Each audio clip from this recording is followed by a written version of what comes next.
Let's go. Welcome everyone, dear travelers, dear dreamers. Welcome back. Welcome to the newcomers. For those who are not aware, this is the dev diary relating the development, the work in progress of the role-playing game Mon, which I am the creator, the lead designer. We have been working on that for a year, full time now, and there were 6 months, I think 2 years before that. Really, the early steps, gathering, basically coming up with the idea, right? The core idea. But this year was pretty intense, pretty. I was immersed, and I got to learn a lot of things as a junior designer, a 45-year-old junior. Never too late to start. So this is more than a passion project, right? This is it. This is going to be something. The game is taking shape nicely. We have designed all sort of systems, base mechanics around a space fantasy, mythic space fantasy game, right? Based on an alien planet that has gone on spiritual lockdown, for it has had too much of its invasions and things, and people not getting along and disturbing its ecosystems. So now no one can escape, no one can take any sort of tricksy interdimensional portal out of a domain. They are bound to find either world peace or mutual annihilation, right? Mutual mutual destruction. No, anyway, when I'm just I'm underwater, I'm underground, I'm too. It's really it's work in progress. So I find it very challenging to gather thoughts that make sense for people who've never, who would like to know what is this about? What kind of game is gonna be? What will I be able to do? I'll try. Maybe I can do another video. There was a kind of video about that. The last one, the number 4. What kind of game is Mon? By attempt to synthesize by reading, synthesize that, and in shorter, in sort of I read the first draft, one of the first drafts of the introduction chapter, the chapter 1 of the book, as I plan it so far, at least. I know it's not recommended to write an introduction chapter at the beginning of a writing at the beginning of writing, because it's generally the thing that you want to introduce, the thing that are going to be there. I'm pretty confident most of it will be there, and there will be versions anyway. So right, never mind. I have somewhat of a things. I have a list of things to talk about today, to share with you. So the goals, about the goals of the dev diary: share the work in progress, a huge game. We'll talk about game design philosophy in the dev diary. There will be I'm open to sharing various details on the either insider view on look at how I design such and such mechanic and why, according to which philosophy, why this philosophy, because it fits the setting, why this setting, because I want to address this and this problematics, and why, because they reflect such and such things in my life, in the life I see around me, and this kind of somewhat deep dive, sometimes less deep, Then we can talk as well. It's about RPG culture or other role playing games. Me, where I come from, my role playing game background, will do various we'll touch on various topics like that. Role playing game design, world building, things like that. How to put together a mythic space fantasy setting. How is a setting taking shape? The back and forth, the conversation between setting and mechanics, things like that. Yeah. There's a playtest, alpha playtest, that is going to start this September 2026. This is a closed alpha, so if I don't know you, and you see me, and you think, well, I might as well jump in the train and participate in the development, give my feedbacks, be a playtester. Either a GM, a player early. So I want reach out and contact me, get on the Discord and let's chat. Closed alpha because I want to sort of like make that the first steps of refinement. I want quality, So I will sort of enroll people I know have similar taste to mine. So September 2026. If you think you can help, and that would be and that feels exciting, hop on Discord and let's talk. So this dev diary is mainly going to be about the pre-alpha playtest that is going on right now at my role-playing game club, the role-playing game club I've opened and that I lead myself in Ballinrobe, County Mayo, West Island, Earth, with a bunch of 4 to 7 to 8 players. Weekly, we have played all sorts of games. The first mostly for them it was a new experience, right? 2 years ago it was for most of them it was their first role playing experience. So I had the honor to introduce, and the pleasure and the pain to introduce this bunch to what is role playing game according to my traditions, and it has been just such a trip. So the first game we played was Forbidden Lands. Then we switched to Pirate Borg, a bit of Werewolf. Cyborg, the Morgborg version. What did we play? I'm missing something. Anyway, so now I'm taking them into my own world and system. And this is the thing. I wanted to come up with a world, an original setting, and an original system, but there is nothing new under the sun. I mean, and all sorts of influence are packed in there. It's not copy and paste, but of course, I'm born in 1980, so I didn't invent fire or the wheel, or the bulb. Yeah.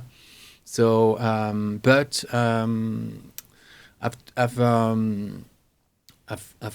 I've learned and practiced various art mediums, right? And from acting, writing, theater, painting, fine art, illustration, music, all sorts of instruments and stuff. Always failing at becoming an actual pro, in any discipline. Always finding it difficult to find my balance between the art world and the art market, if some of you know what I mean. So anyway, I have that baggage. I have that quirk for systems and poetry in general. For beauty and architecture, and So and I'm a role player. So yeah, and I've been a GM for a few years, for many years. Yeah. Now I'm taking my guys here at in Ireland. I call that pre-alpha because it's really like we are developing. I throw at them the first drafts, the first versions, which are already like I have tested them for myself a couple of times. But it's not the first like 0.1 ID I throw at them. It's already like V5 or something, but it's the first time that I am. Everything is still in development, and we look at these early iterations together. So we had 4 sessions so far on Friday afternoons. We looked at character creation and the basic rules. Like so far, that's as much as I could. It's already a lot, When things are not like structure framed, it's not like you open a book, you have to step by step. It's home, So it takes a while to, and everyone asks questions about side questions of the, and why, and then you got to explain different things that are not exactly related always to the goal of the session and stuff. So it took the time it took. But we are looking at things together, and that for me, it's incredible just to have to at the table live. Explain what I mean, see if my writing makes sense. Do they understand the mechanic? How do we create character? What are the steps? Sorry. So that within the idea is to as well not only test the system and see how they react to the setting, while playing the experimental scenario that I put together that will become the template scenario for all playtesters in later phases. And eventually, I think the starter adventure of the core rulebook itself, right, will have this template scenario that will go through like alpha, pre-beta, beta, and the same set of challenges with updated rules at each phase. So there is a kind of a benchmark, if you know what I mean. That's the idea. So like ideally, yeah, it will be fine. It will be fun. And I also want to make sort of like play a solo sort of this adventure, but narrate it and make a sort of like the chronicles of one of the character that will go through this adventure, and make a sort of like a narrative chronicle. Explaining the rules, presenting the setting. There will be the Chronicles of or June's Odyssey or the Chronicle of Mon. I don't know. It's hard to call it. And there will be another separate playlist on for YouTube. But this will come like once at least. We have tested the template at least once, right? So we are like there's me of course, and 4 to 6 players weekly. We have played 4 times, and eventually we got to create, and finally we finished character creation last Friday. So there was 4 sessions, because some are not coming back. I mean, some can't make it every week and stuff. Or someone just arrived 2-3 weeks late. So we have to start again while everyone else is waiting. So yeah, it's life, a role-playing game club, like how it goes. So I got to explain the base mechanics of the game, the rules for character creation for the first time. Like I was saying, it's interesting to as a designer, as a writer, a game designer, to see a developer, to see what do they take in, what is interesting to them, what is attracting to them, what catches their attention, what is difficult for them to compute. They're a majority. They are like 15, 16 years old, and there's one that just joined and is 21. So it's young players, and yeah. So it's a good population, quote unquote, to to be able to play test something from really like are this type of players, do they have? Can I make things presentable, accessible for that population, right? And so far so good. We went through the check resolution, mechanics. So which is I'll show you the character sheet, right? I put together a it's just the entries, right? It's as is the I think the requirements in terms of like what entry should make it on that page. It's already agreed that it should be 2 pages. I'll show you that closer. I'll share the PDF, the PNG with you in a moment, and maybe I'll do some kind of like or you'll see anyway. It's for those who understand the role-playing game language. It's basic stuff. But there are some technical names related to the setting, but I'll take you through that. So the basic mechanic, they got it. The thing, you have to beat a target number, right? So you roll. We use dice, right? So dice. There is a dice system. It's not diceless. It's not cards. It's dice. We love dice very much. We love random. We love fate, and the intolerancy, of fate, just the blind fate. It feels good. It feels it's exhilarating and painful. So we love dice. We want dice in a role-playing game. I think at least that game is made with dice. So the basic mechanic is that you roll a base die always, as many base dice as your might, your character level. So 1 to start with, 1d12. That's your base die. You roll your d12, and you add to it your d6 for the skills, right? As many d6s as you have skill level, up to 3. Level 3, I think, will be the max skill level. And if you roll multiple d12s or multiple d6s, right, you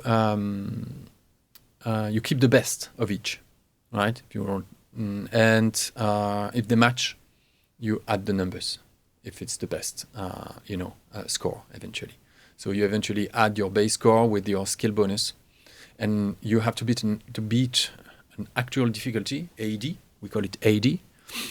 And that actual difficulty is equal to the standard difficulty, right? Standard difficulty is SD8. There are various game modes. We're not going to go in that direction yet. I'll talk about game modes later once we test it. After we test it, but the game mode determines the standard difficulty, right? And the scene scale. That so much to talk about. So actual difficulty is 8, modified by the base difficulty BD modifier. So actual difficulty plus the BD modifier minus your base attribute modifier minus your BA. So it's AD equals SD plus BD minus BA, right? Actual difficulty equals standard difficulty plus base difficulty modifier minus base attribute modifier. Voilà. And then you roll your d12, you add your d6, and if you beat that actual difficulty, you succeed. The difference is your success margin or failure margin, etc. They got that. They found it. Well, so far we didn't. We rolled once, but to play around, we rolled multiple times. We tried, with like 6 d12s and 3 d6s, because eventually, if you roll 6 12s, they all add up, plus 6 plus 3 6s, 18. So that's 72 plus 18. That's your maximum score is 90, right? The actual difficulty, the base difficulty curve is exponential. It's a 2 ratio. So we go from 8. I mean, there are easier difficulty. So we go from 4, 6, 8, 9, 10, 12, 14, 20, 40. I forgot just from the top of my head. What was it? I had to print for them. I have that somewhere. Yeah, this little, check resolution table and quality of success and failure table. So we go from 4, 6, 8, 9, 10, 12, 16, 24, 40. And that's if you are if your base attribute is tier 0, right? That's the kind of like the standard curve. 4, 6, 8, 9, 10, 12, 16, 24, 40. I like that, like it goes like, wow. Epic. That was the goal. And we'll see how it fares. So at least they understood that, and we could move on to actual, because we were trying things here, left and right. So then we went through, I printed some kind of little plates, little template with the basic cultures, right? The basic ancestries, we call them, that I made available for this experimental scenario, right? For this template playtesting scenario. And out of the 29 ancestry total, right, I make 14 of them playable at the start. Sorry. So we start with the Amayans, the equivalent of the Mon equivalent of humans, Homo sapiens, basically.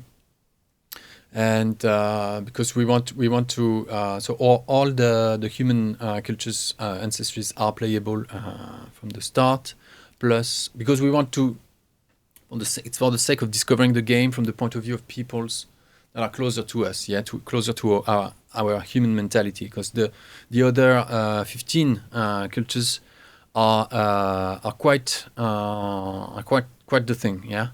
I mean, it's not, you don't just play a space slug. No, they always have some kind of they're rooted in humanity, because most of them are mutant, either from Homo sapiens or Neanderthal, and then they branch out, right?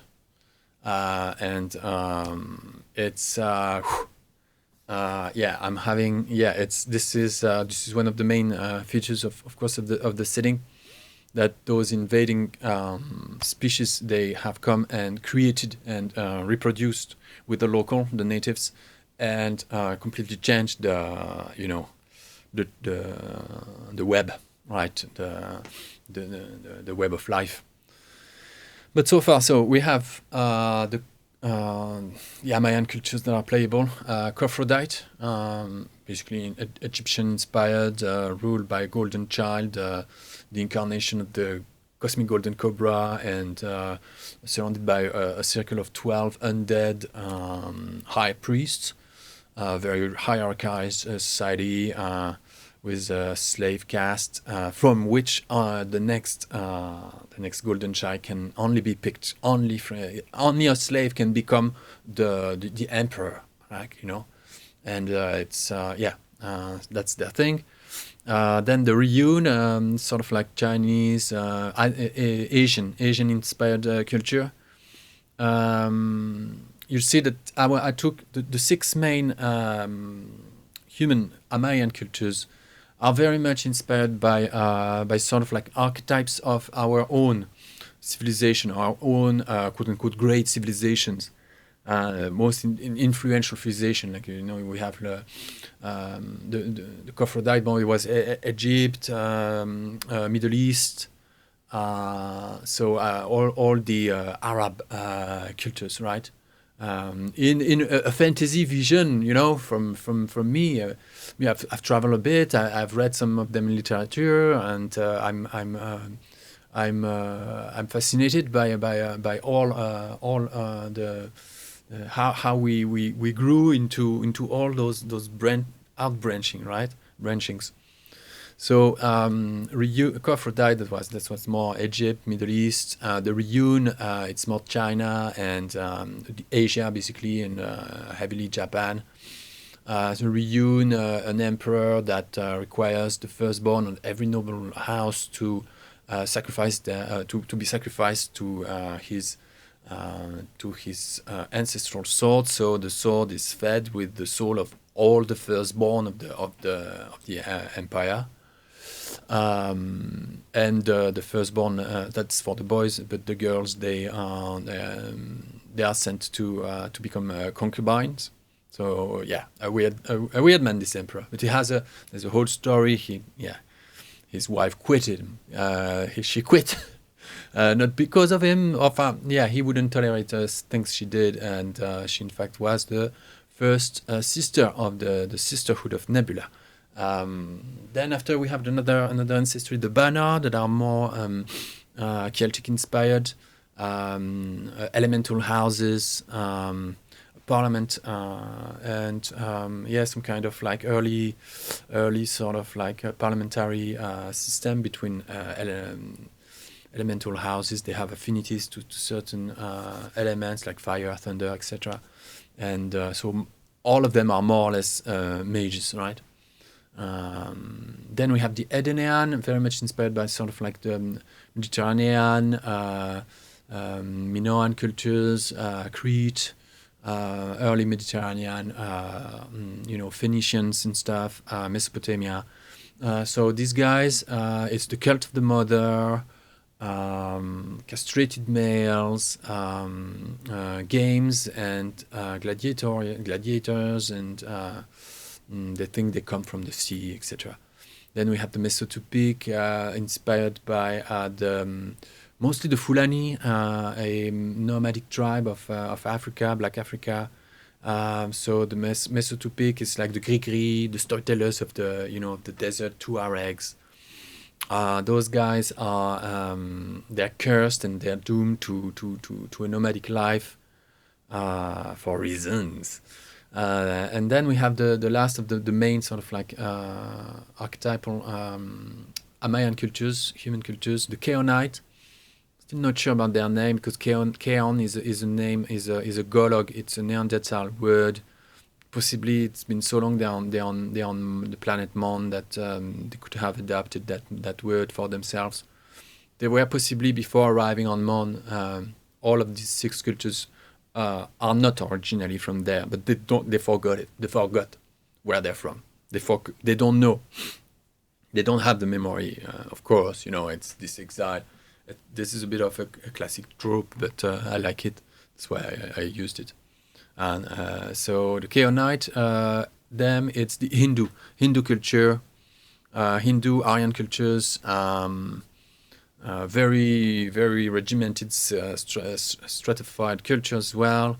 A lot of dissent going on, a lot of conspirations within them. The Edenean as well, and the Edenean are city-states at war with each other, competing mothers and stuff. So yeah, and the Keonite, they search for the center of the universe, just known less. Then we have the Sisterhood of Nebula and the Misanthropes and the Philanthropes, or the three of them. They form the Concord Church. There's a whole backstory to that. They were a secret cult, divided, and they brought apocalypse on the planet twice because they worship the sidereals, which are like oversized space monsters with just mad powers. And either the sisterhood, the misanthropes, and the philanthropes, they have that sort of like they are the religious ancestries out there. So they sort of like dwell. They are in between. Like not every Amayan culture ancestry has welcomed them. Of course. Then we have the guild, a newly created institution, multicultural institution, looking to after the fact. This is the initiative of the human, an Amayan, who had. There was a war after the planet went on lockdown, denying everyone the possibility to escape the planet's domain. There was a big war for the appropriation of the places of power.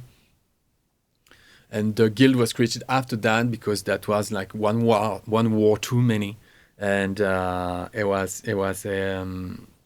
just a bloodbath, everyone against everyone else.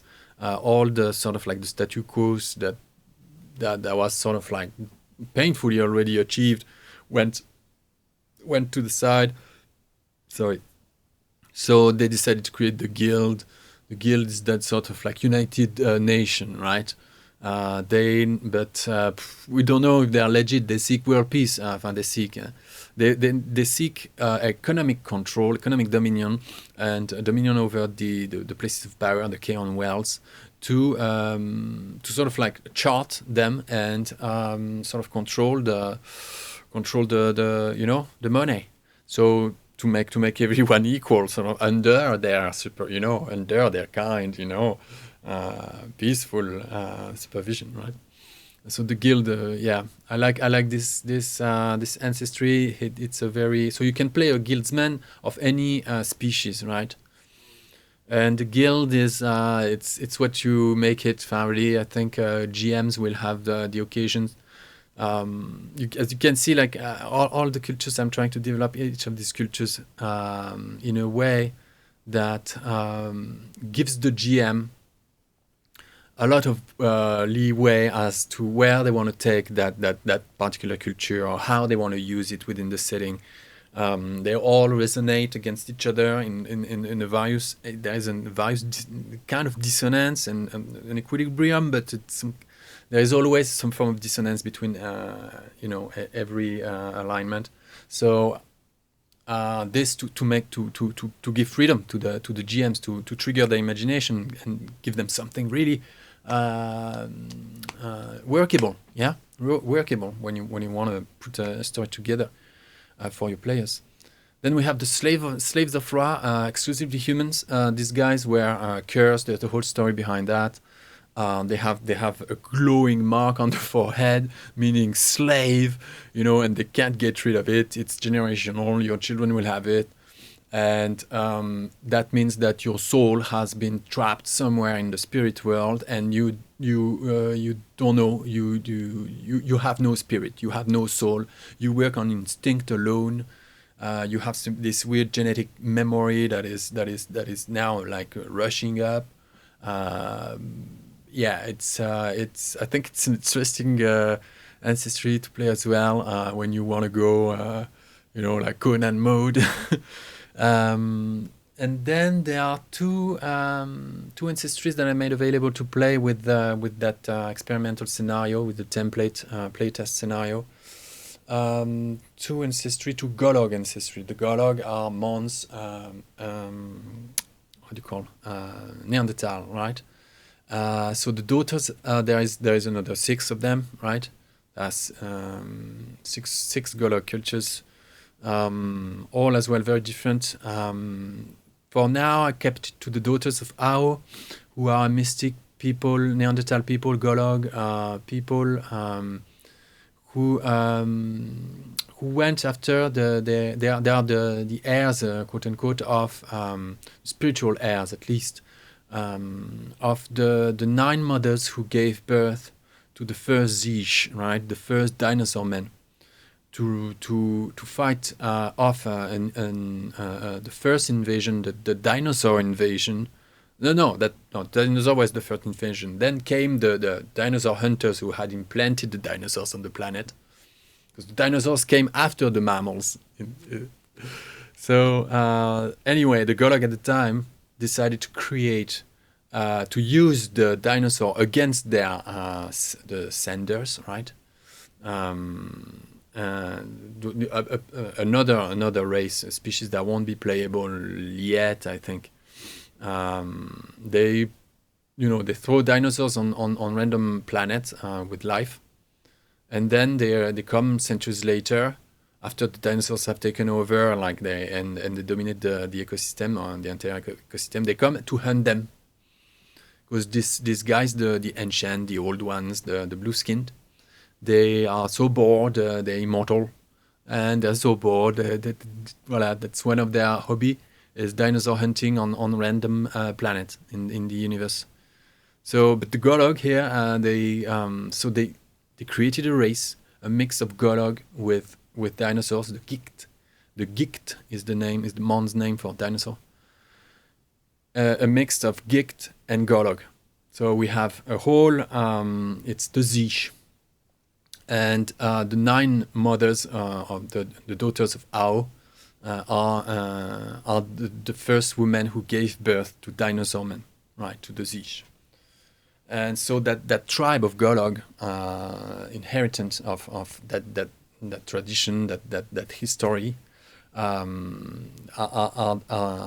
them. Yeah, those guys are very mystical, very wary of the planet's well-being, and and the interactions between systems within the web of life, etc. And finally, the last playable ancestry for this this playtest template is the Reachers.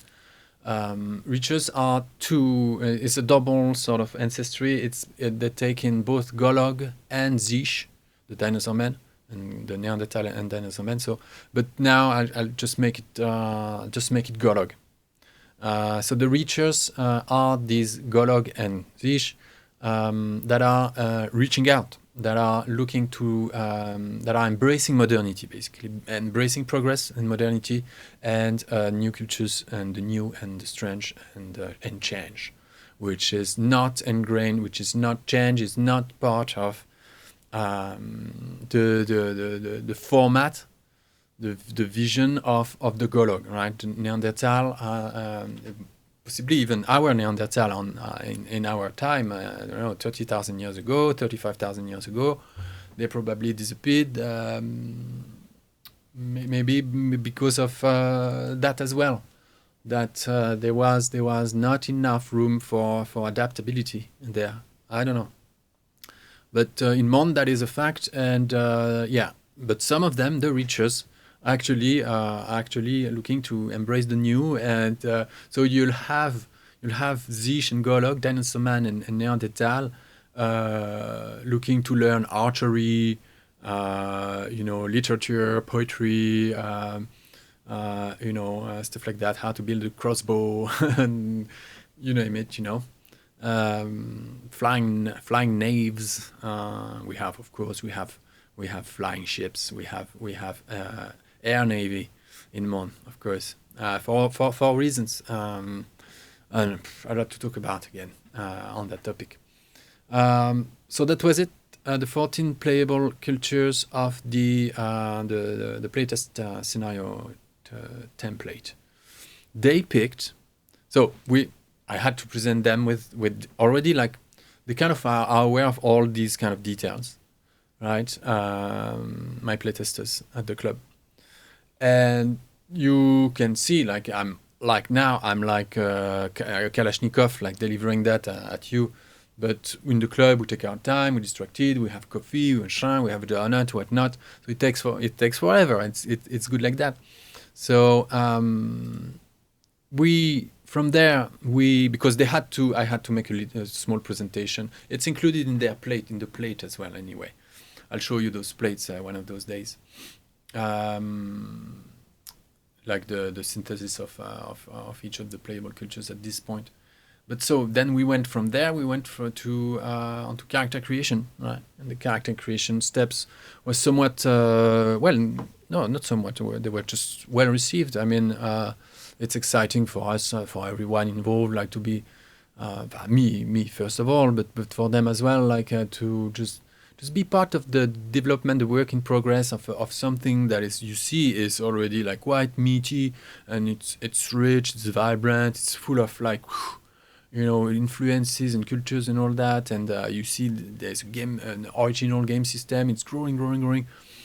For them, I feel I know it's exciting, but it's messy, and it's really like it's pre-alpha. We're doing it together on the spot. After a year and a half of me, I finally exited my cave. So character creation, the steps, like it was as well a discovery, how to assess what are the steps of character creation. When do you take the player from step 1 to step 2? What is step 1? What is step 2, etc. The modifiers, etc. When do you address the character sheet? When do you look at material on the book or onto something, and that back and forth between written material, player, character sheet, GM, all that to sort of like find the step-by-step procedure of creating character creation. So we went through species, ancestries. So the species, we know it's Amayan exclusively for now, and Golog, right? So those come with modifiers, right? Do I have that handy? Andy, Dimoy. There was, I was somewhere. I had it printed somewhere. By the way, it's here. Yeah, they come, for example, Amayan, they have a charisma base attribute +1, because human, they're charismatic. Compared to other things, right? Yeah, because you have to come up with, we have, what do we have? We have strength, toughness, agility, perception, charisma, resolve, intelligence, and spirit. That's 8 base attributes. And when you're designing 6 species, those are the 6 playable species, well, you have to make compromises. Otherwise, it becomes too complicated if you want to be too precise. It took me a long time to debate. Do I want 6 stats? Do I want 2 stats? Do I want 3? Do I want 8? And I went with 8. I went with 8 because it helps as well. It helped me flesh out better, more intuitively, the 6 basic playable species, right? That was much easier to have to pick, like, who is the best in agility, who is the best in perception, who is the best in charisma, rather than who is the best in physical, who is the best in mental, right? I had to separate as well perception from whatever wisdom or intelligence, right? Because I wanted my Golog, my Neanderthal, to be hunters, born hunters. So I want to have them. I want to give them high perception, but I don't want to give them high intelligence at the same time. So both are mental aptitudes, but I don't want the Neanderthal to be sort of quote unquote more intelligent than whatever kind of mutant or things, right? So yeah. So Amayan, so we had to go to the modifiers for Amayans because no one picked a Golog anyway. I had Eleanor, she's playing the brute Bernard, the Celtic inspired. She's playing the Bernard, and she nearly picked the daughter of Au. But anyway, now everyone has picked an Amayan character. So they have charisma BA +1. They have average willpower, edging towards good. Willpower is the average of resolve, and spirit base attributes, divided by 2, rounded up, +5. This kind of things, right? And this is like I estimate like these numbers. I have tested them for myself, but not over the course of a campaign. So now we'll see, is that starting willpower making sense, right? So and compared to other species and da da da da da. Then they have as well +2 in either drive and or road, and +2 in either burden or charge. So there's devotion and respective burdens. And you have the road and burden, and your drive and charge. And these are what forms your devotion. And when you activate your devotion, you activate either your road and your drive. You go epic, and you just take any difficulty, even godly, even incredible, to 0, and you do something epic. That's why the curve can be exponential, because we have mechanics to sort of like, make things simpler, for the characters, the player characters. But then it comes at a cost, of course, because burden and charge can make you burdened and charge, even fanatic, even radical, because this is compared to your willpower.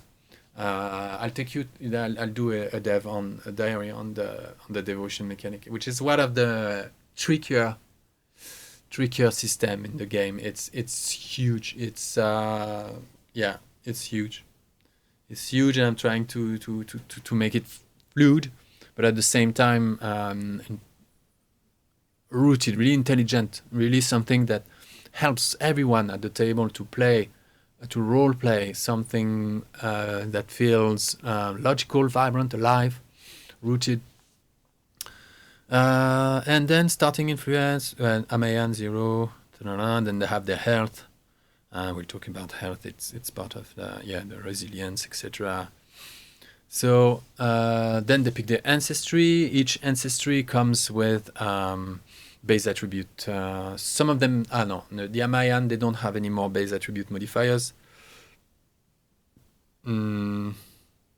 They have skill modifiers, they have starting equipment, they have a certain specialty in magic, certain magic tradition they don't use, or they frown from. Right. Then they pick their class. We have 4 classes: warrior, scout, a mediator, and a mystic. They have primary attributes. These classes, they come with talents, right? Talents is yet completely... we avoided talents for now. I have some design, but they're still a lot of work to make the talent works with scene scaling. More on that later. So we don't use talents now, but they like your species has talents. Will have talents. Your ancestry will have talents. Your class, your subclass. Plus there are general talents, I think, and magic talents.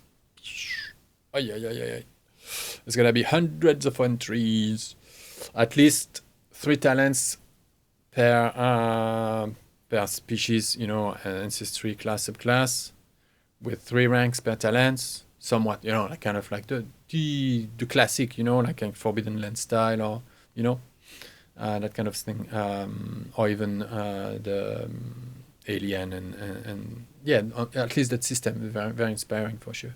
So class, they have primary attributes, so you get a bonus to certain attributes by being a warrior. You pick your primaries. They are cheaper to upgrade as well. Same with your subclass, they give you your primary skills, so you have bonus points to spend, bonus points in those skills at character creation, and progression is cheaper for those skills. Then they picked their road and drive, so that was nice. I think that's the first time really. It's to simplify. It's the alignment, right? It's your alignment. But here we go with 6 roads and 6 drives. So the way I explained it is that your character class and subclass, right, is what you do. Your subclass, you have 3 per class, right? So you have a brute warrior, a defender warrior, or a warlord warrior. Then you have a rogue, a hunter, and a spy scouts. You have the merchant, diplomat, and lore keeper mediators, and you have the mage, shaman, and priest for the mystics. So your subclass is what you do, right? That was the way I because they started to be like, wow, it's a lot of stuff, Adi. It's great. It's super. You can be anyone you like and stuff. It's what is that thing? Road and drive. What's the difference? You know. And that's when I said, and then I found a way to. I think that was improvisation on my part, and that's why we play test. And then I found like a way, possibly a way to explain that maybe will make it in the book. Your subclass is what you do. Your road is how you do it, and your drive is why you do it, right? So what, how, why, right? It's the when you have in Numenera, you know, like it's your descriptor. I forgot the. It was in Numenera. I'm new to Numenera. I never played it. I'm just reading for the rule. Yeah, you have your descriptor, your focus, and your type, right? Type, descriptor, and focus. It's kind of like that, but it's different. It's different. So here we have 3 by 4. It's 12 subclasses. So 12 what you do, right? Plus 6 roads, so 6 how you do, and 6 drive, so why you do. And this goes into they cross, and at the crossroad you find your archetype. So if let's say you are whatever you are a defender, right? You're a warrior defender, and you can be let's say you're on the road of devotion, and you seek enlightenment, right? Your drive is enlightenment. So you're a fervent. You learn sword through devotion. But the same defender can be on the road of defiance and seek dominion, right? You're a taker, you overthrow rulers to become one. A rogue can be on the road of innocence and seeking liberation. So he'd be the free soul, free the child within from control. All right, so that's 36 archetypes. So all in all, it's like when you have the 6 species, 29 ancestries, 12 subclasses, 36 archetypes. That's 1,837, I think, or something. Character formula, right? Possible combination at character creation. Not even mentioning attributes and skills and talents.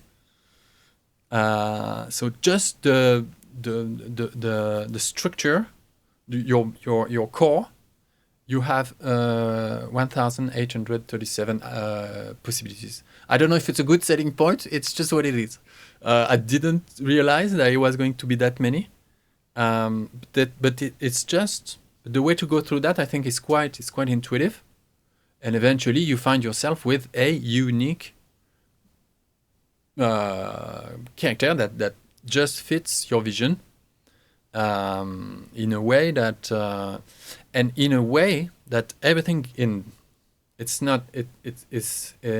because activating devotion to go epic in the game is based on that on your archetype, on your road and drive, right?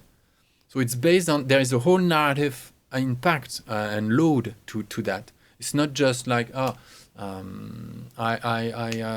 use my willpower and I re-roll because I really want this to happen. No, it's I want this to happen because that's how I do things, because that's why I do things. I think that the critical moments like that will really will be supported. The vision at the table will be supported by mechanical elements that are at the crossroad between narration and dice mechanic, and that's awesome. Now we're about to playtest that. I cannot wait. So then we have the crossroads that makes your archetype. Base attributes. So you will see. I'll paste this PNG on the screen. Base attributes: strength, toughness, agility, perception, charisma, resolve, intelligence, spirit, and they are in pairs. They make for base aptitudes. Right, close combat is the average of strength, agility. Ranged combat is the average of agility, perception. Battle is the average of everything. Because in a battle, like you're gonna be strong, you're gonna be tough, you're gonna be agile, you're gonna look around, you're gonna be charismatic. If you give order left and right, you're gonna be resolved. You're gonna be you're gonna have intent, intelligence to read the battlefield, and you're gonna have spirit to be inspiration. So to emanate. So battle is the average of everything, and then we have the four magics. The four magic: base aptitude, Chaos, Spirit, Cosmic, and Moon. More on that later. I won't bother you with that. It's the four types of magic to do with mages, shamans, and priests. And moon magic available to everyone. For divination, alchemy. Everyone can do dabble with the elements, right? The moon elements. And then what is the traits? Then we went through willpower, your influence, your treasure, your burden, your charge, that are modified by your so as you pick a certain ancestry, right? The culture you want to play. And it has modifiers for various things, and sometimes it modifies either the road, like let's say the misanthrope, philanthrope, the sisterhood, all these religious guys, they have bonuses to drive, right? Because it's why they do things is important to them, right? It's not so much the how, it's all about the cause, right? But if you have someone knightly, would have a high drive, right? So certain ancestries have modifiers to drive, whereas others have modifiers to your road. Like if you're a slave of Ra, you will have bonus to your road. If you're an Edenean, like a Banard, let's say, you'll have, or a Mesotopic, a nomad, you'll have bonuses to your road to start with, because those people are self-determinate, right? Self-made. So it's more for them. It's more about how. It's more about their own road rather than some kind of ideal. It's more in the here and now. And then they have as well modifiers to sometimes to burden and charge. Burden, which is the balancing factor to the road. Burden is the balancing factor to the self-determination, and charge is the balancing factor to your aspiration, right? So that's another word I should take note, that self-determination and aspiration. But it's there's a whole chapter already written on it in I don't know, the fourth or fifth draft. So certain ancestries come more loaded, right? You have more like afterthoughts, or it's harder. Like for the reunion, they come with more charge because it's they're this sort of like samurai sort of culture. For them, they come with more charge because which is the opposite of drive, the balancing factor to drive, because they are highly driven. Culture. So to go against their own drive is loaded. Can laden them. So things like that. You see, character creation. It's already quite the thing. Yeah. Me as a player, generally speaking, in a role-playing game or any role-playing game, for me, if character creation isn't meaty like that. Possibly not as much, but it's one of my favorite aspects, and I guess for a lot of you out there, character creation is immensely fun as part of the whole practice, the hobby. to create characters. And how many of us have created characters just for the pleasure of creating a character, right? And have like piles of just NPCs ready for the go, or even PCs we would love to play one day, yeah. So with this kind of like rich character creation, inspiring character creation, like you're gonna start for the GM to know all that and to have like those road, burden, and drive charge for each of their players, right? And they know where they sit, So they know, like, on top of that, of course, the road and drive. When your burden or your charge just catch up with your road or your drive, you are eligible for a trial, right? For a devotion trial, and this creates a reason for a story. The world is coming. You've accumulated enough dissonance or counter energy or charge. You're loaded. And the world comes and tests your metal, your faith in yourself, or your faith, or your aspiration. So there will be trials. So, and I think the game, that's what I wanted.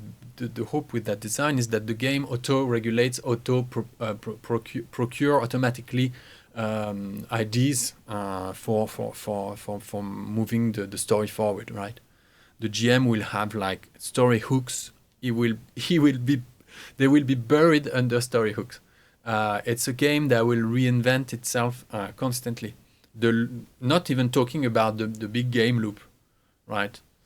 With a massive downtime phase, with a lot of like things like, yeah, this is going to be good. So we had that. Then base attributes, starting skills. So of course every ancestry has various skills they're better on, they're better at. And starting equipment, equipment stuff. I want you to be the weapon, right? I want like in Conan. It doesn't matter if you punch, if you have a sword or a knife. Even a magic sword, it's more about the character, right? Than I don't think it's gonna be a gear oriented game, because it's not so much about, it's about survival, sure, but survival on the grounder sort of scale. It's gonna be a deadly game. You could lose your character. And we see, we tweak that with character progression, deadliness, and leveling up and things like that. But I don't. When I play and when I GM, I'm really when I GM, I tend to. I'm more precious about my PCs, right? But as a player, I'm a kamikaze. I love to kill my players, my characters, and tease the limits. So we'll see. But gear, yeah. So because this is not so much a game about survival, just like a game of Forbidden Lands or The Walking Dead would be, Alien. Sorry, it's just Free League's game. On even Warhammer, right? Fantasy. So it's not going to be a game that is really have like a ton of stats for gear, like the difference between a knife and a cutlass and a rapier. It's all going to be light weapons or medium weapon, heavy weapon, and huge weapons, right? There are 4 classes of weapons. Even the damage and the stats are not going to be that, because honestly, if you get stabbed by a knife or stabbed by a sword, or cut by a sword, it both ways. It's painful, right? We'll have combat played like the Pendragon does it, with all actions resolved, and then damage rolled at the end, because turn by turn it's boring. It's like they go for drinks. They come back when it's their turn. Like, no, thank you. I want everyone to be on their toes until the end of the round. So we will have resolutions happening all at once, and then damage all at once. It's gonna be the way. And then damage, it's 1d6 or 2d6 for medium, keep the best, 3d6 for heavy, keep the best. So you see that plus it explodes on pairs. Well, for those that still follow, well done, because I'm a Kalashnikov. I don't know why. I'm afraid to lose your attention. I'm afraid to be boring. And I'm excited at the same time. So it's kind of like, let's go. So yeah, for those that are still here, that means that hopefully there's something interesting for you here. Either it's the development, it's the work in progress. You are looking at a clown, or maybe you're interested in you want to know more, and maybe you want to take part in the playtest. So as you can see, there is a lot of things that are on the menu in this game. Then so what did they go for at the club? We have Josh who created Vavel. Vavel is an Amayan philanthrope, mediator, diplomat on the road of glory and driven by becoming. He's an ascendant. Then we have Ronan who created Goon, an Amayan guildsman, a spy scout on the road of defiance who seeks union, who is a revolutionary though, so his archetype is revolutionary. Then we have Eleanor who created Ivar, son of the tide, an Amayan Barnard, warrior brute on the road of revelation and seeking liberation. So her archetype is awakened. Then we have Mati who plays Rat, an Amayan slave of Ra, scout rogue on the road of the wanderer and seeking enlightenment. So his archetype is the wandering soul. Then we have Ethan. He plays Ethan. He plays Adolf, right? An Amayan Cophrodite. Cophrodite, it's the Egyptian-inspired deal, right? And I came with a list of like 30 possible Cophrodite names, and he picked one that wasn't, and the Arabic inspired, right? And he picked one that wasn't on the list, and it's Adolf. So he plays Adolf, an Amayan Cophrodite, a mediator merchant on the road of devotion, and he seeks liberation. So his archetype is a deliverer, and a deliverer as in, but a merchant, he's a slaver, right? So he's going to deliver them from whoever else and show them what's freedom.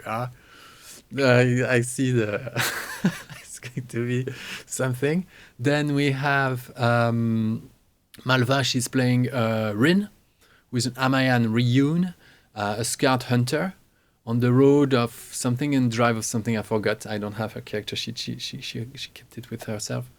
And then we have Ewan, who plays Rain, an Amayan misanthrope, warrior defender, and same, I don't know his archetype. So you can see when you build a character, you want to present. You say last week I played Mon. We played Rogue Princess mode. We went to scene scale 3 for the first time. What do you play? I play a Golog scout on the road of defiance, and I seek union. All right, You see, like the way you have all these, just like in we mentioned Numenera, we have types and descriptors. So there is really something already at character creation that will take you. You can, by the way, you can multiclass. When it's time to upgrade, level up. Instead of going level 2 in Scout, you can switch to Spy. And you'll be Scout level 1, Rogue level 1, Spy level 1, instead of being Rogue level 2, right? And then you can choose to stay a Spy, go back to Rogue, or pick the Hunter, or basically entirely change character class. So you can multi-class, and you can change road and change drive. At terrible cost, right? Those are they leave scar, that you may gain a disorder or two. Don't know if you tell me in the comment what is best, to gain a disorder or to gain a derangement, right? In Warhammer Fantasy, for example, it's disorders, derangement, the games, mental illness. It's not very fantasy, madness. Madness is kind of one kind of derangement, I'd say. So tell me in the comment. Yeah, I got you. What do you prefer, a derangement or a disorder? Like, what kind of, like, more or less like what we are talking about within the scope of that game. What would fit best? I don't know which one, how to call it, a disorder or a derangement. When you basically you get mentally sort of like shocked and you traumatize. It's a trauma. Maybe I could call it a trauma, because we have sequelae, and for the physical trauma. So for mental trauma, could be psychic trauma. We'll see. Let me know if that gives you ideas. If you want to comment on that, I'd be very grateful. So anyway, that's the playtest as it is going so far. Incredible. Weekly, just my crack, right? And I spend the rest of the week just hammering new rules, working on all sorts of things, the setting and stuff between sessions. So yeah, the premise of the template adventure that I want to I will try and eventually make as the playtest adventure template, and maybe the starting adventure in the core rule book, the starter set adventure or something, and that kind of adventure that takes you like it's an exposition game, right? It's a game of discovery of the basics of what the setting is made of, right? Because it's a very kaleidoscopic game. Both the mechanics and the setting are modular, multifaceted. So I really need to be careful to create an introductory scenario that really sets the step by step and stuff, and good for beginners, entertaining for new and experienced GM. So yeah, this template is going to be a tough one to put together. The premise is that the guild has acquired a map leading to an uncharted Chaos well, a place of power, right?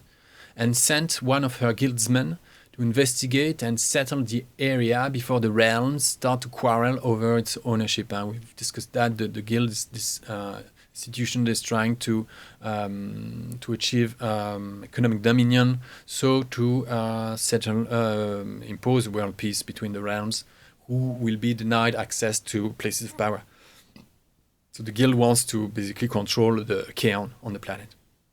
Chaos is the force, basically. It's you have it's a bit more subtle than that, but well, in fact, it's like you have cosmos, chaos, harmony, chaos, harmony, dissonance, and in Mon it's called Chaos Xeon, right? So the guild has sent, so there's a caravan of merchants, entrepreneurs, wanderers that has formed and is following the guildsmen. They are the first that were allowed by the guild to go there and try and settle. They already have some kind of agreement on the chart, and this caravan. So we have a caravan entering a jungle. It's guided by two local Golog, Neanderthal. But here now, in my case right now, these are NPCs, but they will be playable, right? We have the two Golog, the Reachers and the Daughters of Ao that will be playable in that template scenario. So they're guided by two local Golog, June and Gro, right? Daughter of Ao, Reacher, who will help the Amayan reach the well deep in the jungle beyond Gikt Hunter territory, a weird tribe, very brutal tribe of Golog Neanderthal. So beyond Gikt Hunter territory, Zish territory, so Dinosaur Man territory, and Za territory. The Za, it's a mutant, worshipper of the Golden Cosmic Cobra.